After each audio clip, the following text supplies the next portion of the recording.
pouvez me sortir n'importe quoi, il y a la guerre en Iran et tout ça, je m'en bats les reins. Je parle de Aïcha.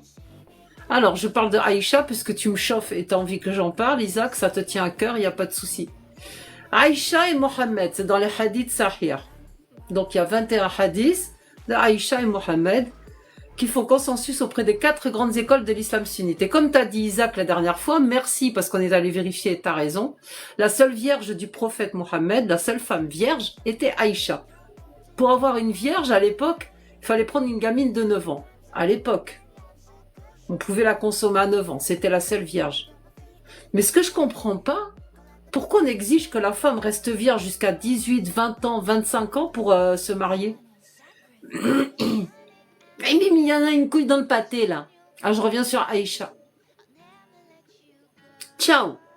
Non, mais c'est toi qui as mis Aïcha sur le tapis. Pourquoi t'as ouvert ton bec, toi aussi? T'as écrit un commentaire, tu dis parle pas d'Aïcha. Bon, il faut surtout pas me dire parle pas, parce que ça me fait faire l'effet contraire. Alors, Aïcha avait 6 ans quand elle a épousé le prophète Mohammed. Et Mohammed, il avait 51, 52 ans. Ils ont consommé le mariage pendant que Aïcha, elle avait 9 ans et le prophète 54 ans. Et quand le prophète est décédé, Aïcha avait 18 ans.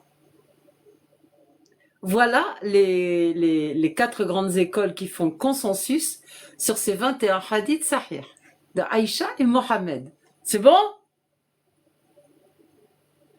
Exactement, Socrate. Un pépo criminel. Voilà. Donc, oui, ça fait jurisprudence et la parole d'Allah, elle est intemporelle. C'est valable en tout temps et en tout lieu. Et c'est bien pour ça qu'il y a des petites filles qui passent encore à la casserole.